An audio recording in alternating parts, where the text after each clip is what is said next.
Hi friends, welcome to Renna சமையல்.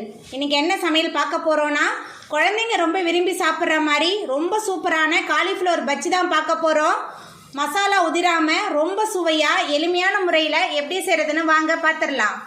Cauliflower bajji பண்ணுறதுக்கு முதல்ல மாவு பொருட்கள்லாம் சேர்த்துடலாம். அதுக்கு 1 கப் கடலை மாவு சேர்த்துக்கலாம். அதுக்கப்புறமா 1/2 கப் அரிசி மாவு. கடலை மாவும் அரிசி மாவும் சேர்த்தாச்சு. இப்போ இதில் 2 டேபிள் ஸ்பூன் இஞ்சி பூண்டு விழுது சேர்த்துக்கலாம்.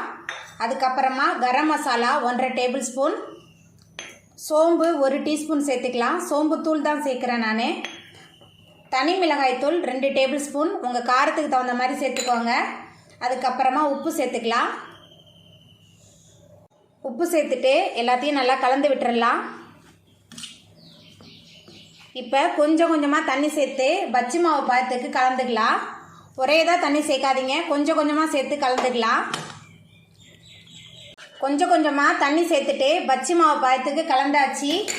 மாவு இந்த அளவுக்கு நல்லா தண்ணியாக இருக்கணும், ரொம்பவும் தண்ணியாக இருக்கக்கூடாது. நம்ம காய்கறியை முக்கி எடுக்கும்போது எல்லா பக்கமும் நல்லா கோட்டாகி வரணும். இந்த அளவுக்கு சரியான பக்குவத்தில் இருக்கணும்.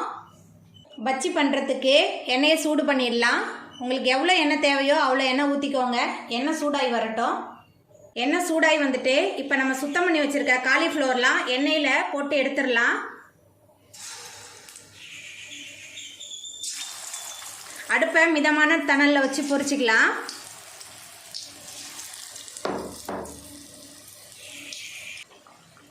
ஒரு பக்கம் வெந்துருச்சு, அடுத்த பக்கம் திருப்பி போட்டுடலாம்.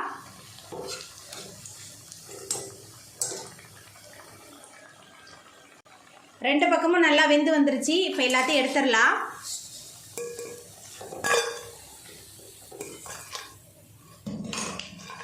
எல்லாத்தையும் எடுத்தாச்சு. இதே மாதிரி எல்லாத்தையும் பொரிச்சு எடுத்துக்கலாம்.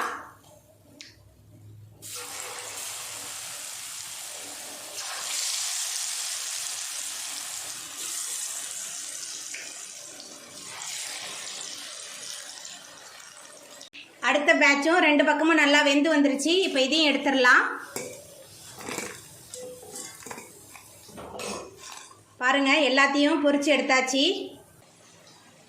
அவ்வளோதாங்க, கொஞ்சம் கூட எண்ணெயே குடிக்காத நம்மளோட காலிஃப்ளவர் பஜ்ஜி ரொம்ப சூப்பராக ரெடி ஆகிட்டு பார்க்கவே எவ்வளோ சூப்பராக இருக்குது பாருங்கள். குழந்தைங்க ரொம்ப விரும்பி சாப்பிடுவாங்க. நீங்களும் உங்கள் வீட்டில் இந்த சுவையான காலிஃப்ளவர் பஜ்ஜியை செஞ்சு கொடுங்க குழந்தைங்களுக்கு. இந்த வீடியோ உங்களுக்கு பிடிச்சிருந்தா லைக் பண்ணுங்கள், ஷேர் பண்ணுங்கள், கமெண்ட் பண்ணுங்கள், சப்ஸ்கிரைப் பண்ணுங்கள். அப்படியே பக்கத்தில் உள்ள பெல் பட்டனையும் கிளிக் பண்ணிடுங்க. நன்றி.